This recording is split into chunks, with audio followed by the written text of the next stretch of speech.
Bonjour tout le monde, alors je vous fais une petite vidéo pour vous partager mon expérience de l'électro-hypersensibilité et comment j'ai réussi à guérir, ou presque. Donc, alors, pour moi c'est assez récent, hein. Ça s'est déclaré fin décembre.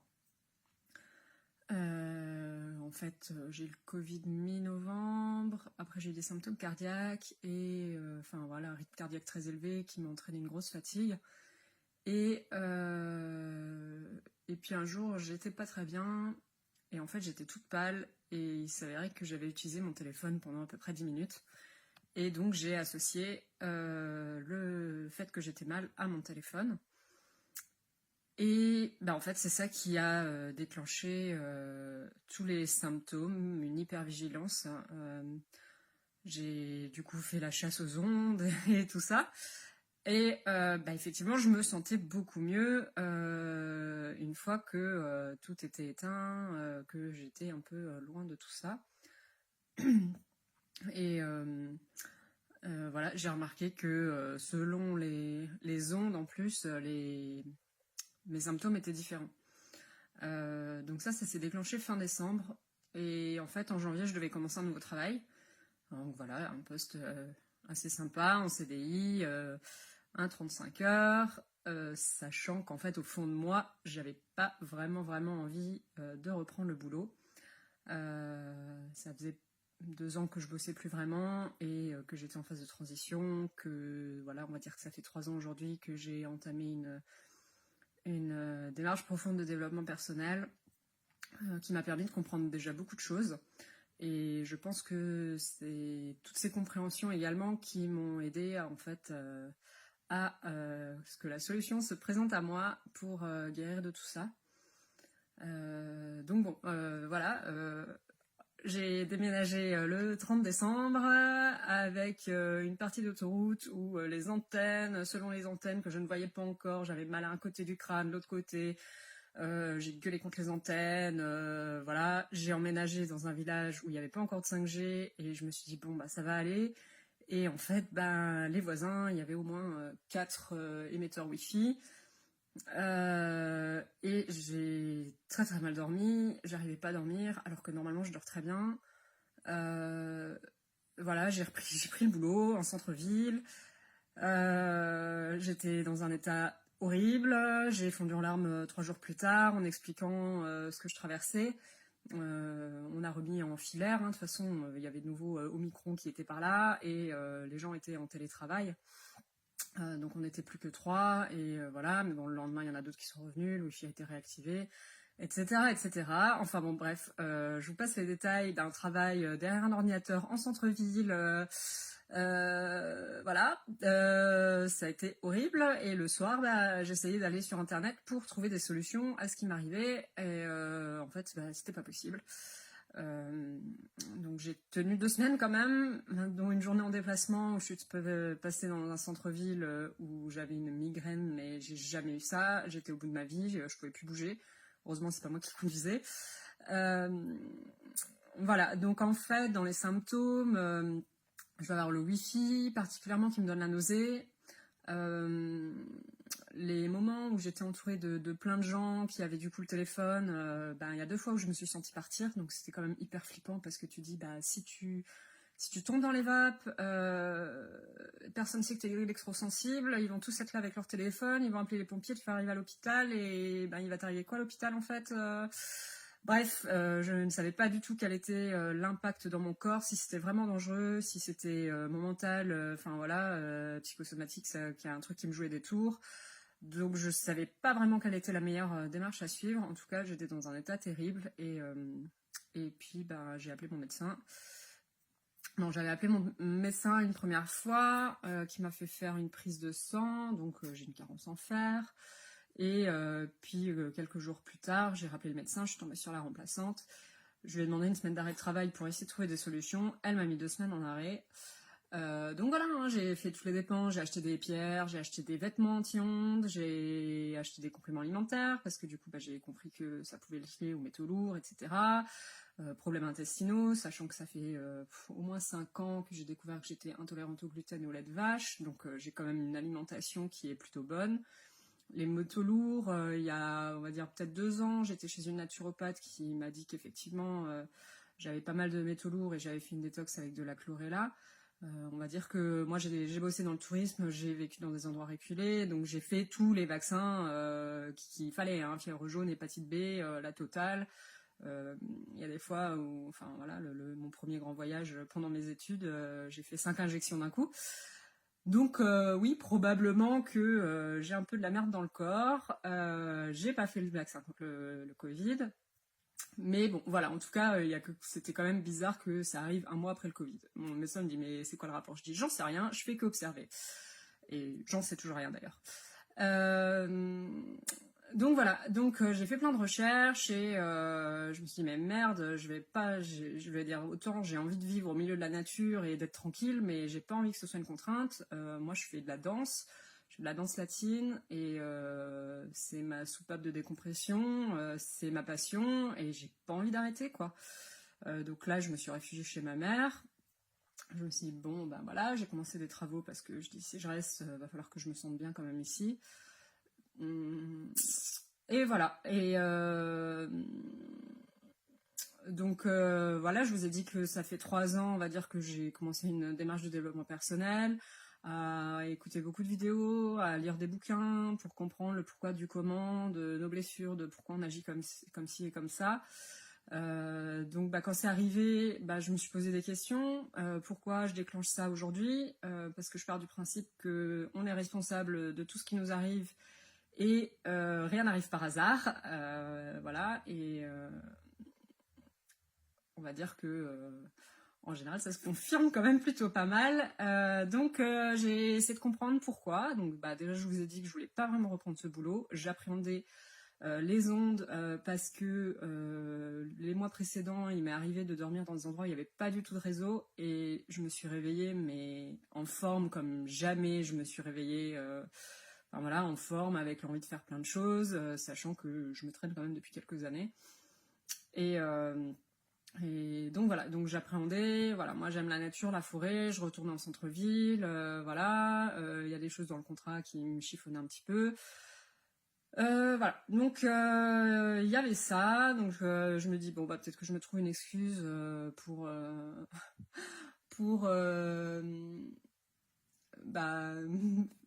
légitimer le fait que j'ai pas envie de bosser, je me rends malade, et d'ailleurs, maintenant que j'y pense, c'est un peu ce que j'ai déjà fait quand j'étais ado, pour justifier une peur, et on se rend malade, parce que du coup, par ma excuse, j'ai un ami qui m'a dit ouais non, moi je trouve que t'as quand même toujours le besoin de montrer que t'es différente, donc voilà, ça peut toucher ça. Une autre amie qui me dit ouais, tu légitimes aussi le contrôle que t'as envie d'avoir sur les gens, hein, parce que les gens sont obligés autour de toi sont obligés de se plier à toi s'ils veulent te voir.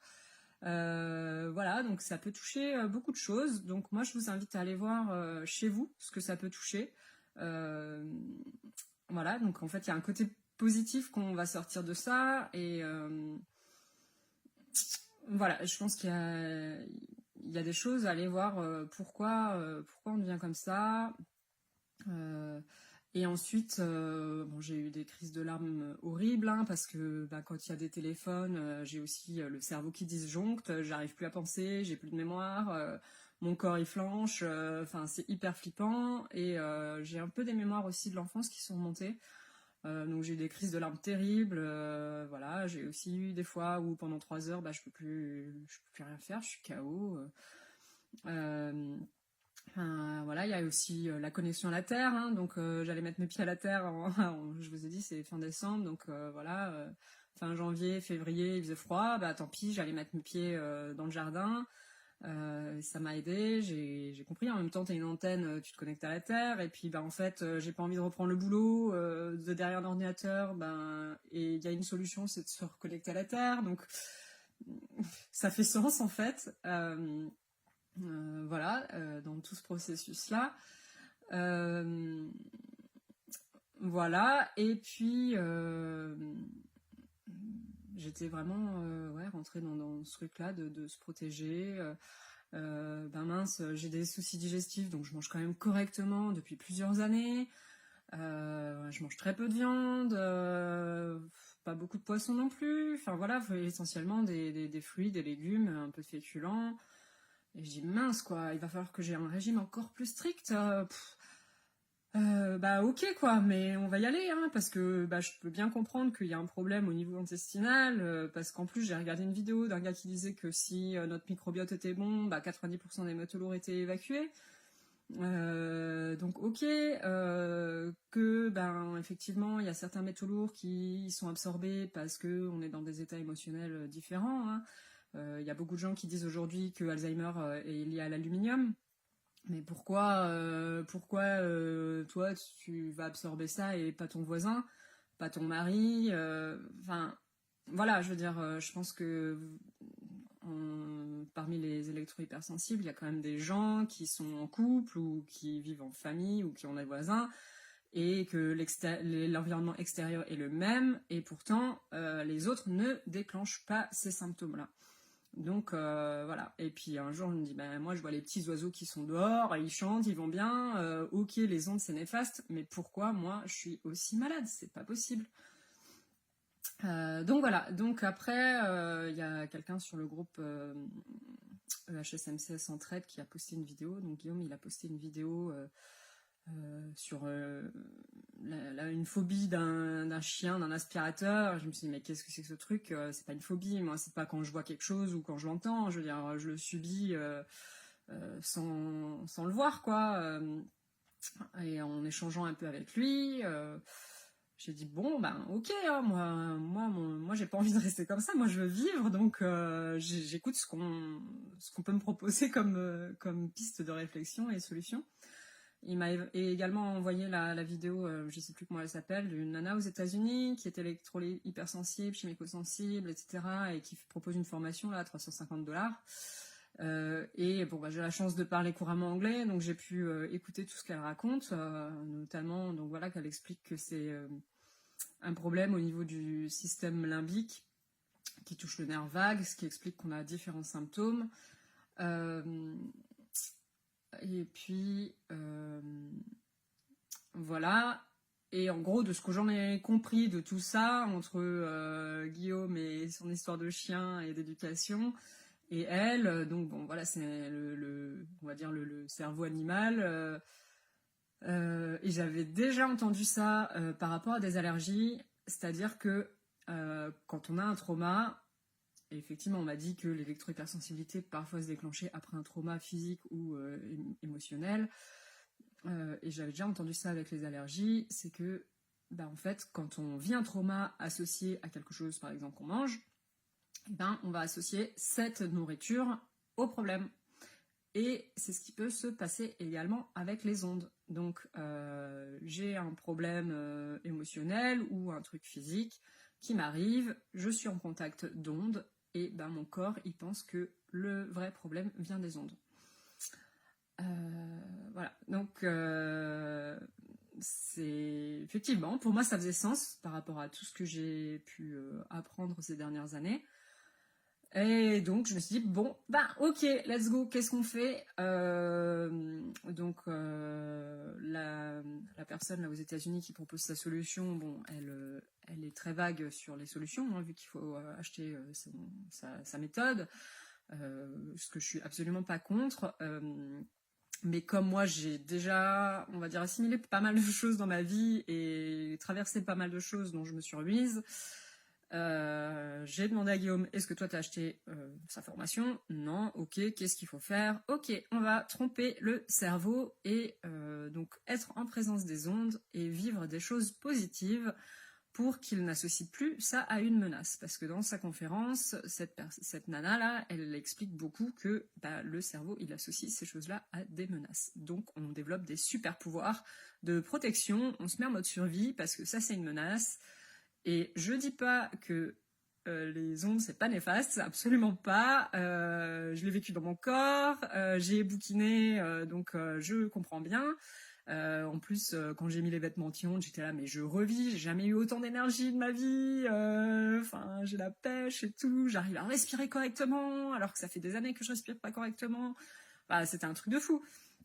Et donc voilà, j'ai bien conscience et je sais très bien que les insectes, même si je voyais les petits oiseaux dehors, les insectes, ils le subissent et que c'est également très possiblement le fait qu'on ait de moins en moins d'insectes dehors, et donc c'est quand même hyper dangereux parce que si on n'a plus d'insectes, demain on n'aura plus beaucoup de fruits et de légumes et il faut quand même qu'on mange. Donc je suis tout à fait sensible au fait que oui, c'est une grosse menace, mais moi j'ai pas envie d'être malade, j'ai pas envie de subir, j'ai envie de vivre, je suis quelqu'un de sociable, j'ai envie de continuer à voir mes amis, j'ai envie de continuer à sortir danser. Donc voilà, j'ai décidé de mettre toutes les chances de mon côté et j'ai testé ça. En plus, je m'étais engagée sur un chantier participatif d'une dame qui a construit sa maison en ossature bois, isolation paille, et pour faire des enduits. Donc je me suis dit, je vais avoir les mains dans la terre de toute manière parce que c'est des enduits terre. Elle savait que j'étais électro-hypersensible, elle m'avait déjà vu, je connaissais déjà l'environnement. Donc voilà, et je me suis dit le lundi en commençant, en fait je vais pas leur dire parce que je veux pas rentrer, parce que si maintenant je leur dis, je vais être dans l'attente qu'ils fassent des efforts et je vais plutôt vivre ma vie, essayer de ne pas me focaliser dessus. Et voilà, et si maintenant je vais vraiment pas bien, je dirais quelque chose quoi. Donc déjà j'avais fait la route, la même autoroute, même en plus long que j'avais fait quand je devais emménager pour mon nouveau boulot.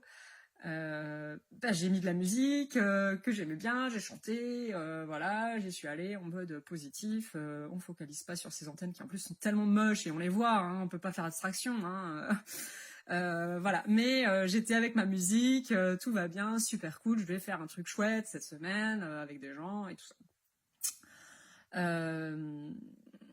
Alors, sur le chantier, j'ai quand même gardé mon bonnet anti-ondes et j'avais acheté un débardeur 100% argent. Donc j'ai gardé ça, mais en fait ça se voyait pas parce que c'est l'hiver, j'ai un bonnet, je suis sur un chantier, tout le monde est habillé en vrac, voilà, ça se voyait pas, ça pouvait être un bonnet comme un autre, voilà, donc j'ai fait mon truc. En gardant tout ça, voilà, le midi, les gens sur leur téléphone autour de moi. Alors j'ai quand même eu des ressentis. Hein. Il y a un jour, ils ont mis de la musique, donc avec une enceinte Bluetooth. Et là, j'étais en mode, là, j'y arrive plus. Ça y est, je suis une pile, je peux plus, je me sens trop mal. Enfin, c'était comme une agression en fait dans mon corps et des choses que je peux déjà vivre avec de la musique. Voilà, une musique que vous supportez pas, ça vous agresse quoi. Un son beaucoup trop fort. Parfois, il y a des gens qui adorent et en fait, pour moi, c'est une agression dans mon corps quoi. Donc, effectivement, c'était pas forcément de la musique qui m'était agréable. Et je me suis demandé est-ce que je peux travailler sur un autre mur un peu plus isolé. Et puis bon, finalement, je suis allée demander si je pouvais baisser un peu le son. J'ai baissé le son et j'ai pu continuer à faire mes enduits. Bon, il a fait hyper chaud en fin de semaine. Donc j'ai quand même enlevé mon bonnet. Je sais plus si j'avais enlevé mon débardeur en dessous là contre les ondes. Mais en tout cas, j'ai fini par enlever mon bonnet. Ouais, donc la petite victoire, c'est que j'ai pu bosser sans mon bonnet et c'est quand même dans le crâne que les symptômes étaient les plus importants et les plus dérangeants, hein, les picotis dans le crâne, le cerveau voilà, on n'arrive plus, on n'est plus là quoi. Voilà, donc après je suis repartie avec je suis pas rentrée tout de suite chez moi, je suis allée voir d'autres gens, je sais même plus exactement, mais voilà, j'ai fait après mon trajet sans vêtements. Je fais ok, on y va, c'est parti. Donc des routes que j'avais déjà faites, où j'étais un moment même hyper mal en me disant que c'était dangereux parce que je suis plus vraiment là derrière mon volant. J'ai plus d'attention, je suis plus là quoi. Donc il y a des fois je me suis fait peur quand même. Mais voilà, j'ai refait cette route sans protection et ça a été Ça a été, je suis allée voir un gars que je connais qui est électro-hypersensible. Enfin, il n'était pas là, j'ai discuté avec la personne qui l'héberge, et puis voilà, donc je suis partagé un petit peu ce que j'avais appris, hein. Alors c'est certes, moi, j'ai pas assimilé tout ça comme d'autres depuis des années, hein. C'est arrivé fin décembre, c'est un peu une guérison express. Moi, j'ai l'impression de revenir d'entre les morts. Enfin voilà, c'était la pire expérience de ma vie, clairement. Donc voilà. Et c'est vrai que quand j'ai discuté avec ce gars-là et qu'il commence à me parler de choses négatives, ben ça y est, je ressentais les trucs de nouveau dans mon crâne, ça faisait des picotis de nouveau et tout. J'ai dit, ok, bon, bah on se met en mode positif, faut parler de choses positives. C'est pas évident en ce moment, hein, quand même, avec tout ce qui s'est passé ces derniers temps, mais bah, vivre en fait, et je sais que c'est quelque chose qui m'a déjà été reproché par le passé, que j'étais assez négative, enfin voilà, je porte tous les malheurs du monde, de ma famille, de machin, et ben mince quoi, maintenant aujourd'hui j'ai compris que oui, c'est important de se mettre dans du positif malgré tout ce qu'on traverse. Ben voilà, tromper le cerveau. Mon père, quand j'étais plus jeune, il m'a dit aussi, ton cerveau te ment. J'avais pas trop compris, maintenant je crois que je l'ai bien intégré. Voilà. Ensuite, donc voilà, j'ai continué comme ça. Voilà, après chez ma mère, je suis pas trop soumise aux ondes. Son téléphone, je crois que j'ai encore beaucoup de mal, donc je pense que j'ai pas encore fait le travail correctement avec en présence de son téléphone à elle. Là, j'ai vraiment l'impression que, enfin là, je suis chez une copine et j'étais très fatiguée hier quand je suis arrivée. Je sens, et il y a le wifi des voisins, et c'est vrai que j'étais plus confrontée au wifi ces derniers temps, donc je pense que, voilà, que bah, il faut faire ce travail-là en présence de chaque type d'ondes qui nous font du mal. Voilà, ça c'est ce que j'ai compris depuis hier, on va dire. Voilà, donc aujourd'hui en fait, là je suis repartie, j'avais un rendez-vous chez une dentiste holistique pour voir si j'avais des métaux lourds, enfin des métaux dans les dents, etc. Hein. Je continue quand même, parce que pour moi c'est important de voir l'humain dans sa globalité. Le corps humain est complexe, la psychologie humaine est super complexe aussi. Ben on peut pas, enfin on peut, hein, peut-être il y a des guérisons miracles, hein, mais je mets toutes les chances de mon côté parce que bah, je traîne quand même aussi des choses depuis quelques années qui me bouffent aussi beaucoup d'énergie, hein. Les problèmes digestifs, c'est voilà, hein, j'ai quand même régulièrement des grosses douleurs au ventre qui font que je suis fatiguée. Donc voilà, donc bah aujourd'hui je me balade sans, enfin j'ai mes vêtements avec moi pour me rassurer au cas où j'en ai besoin, mais je les porte plus. J'en ai plus besoin. Bon, après je vous avoue que samedi soir, bah, je me suis engagée à faire un spectacle de danse que j'ai pas pu faire le premier, hein, vu que j'étais malade. Et donc je vais être dans une salle avec plein de gens, avec tous leurs téléphones, et je crois que là ça va vraiment être le méga test. Bon, je me mets peut-être la barre un peu haute, je suis un peu tarée, je crois aussi, un peu maso parfois, mais voilà, je fonce, hein, je suis un bélier, voilà,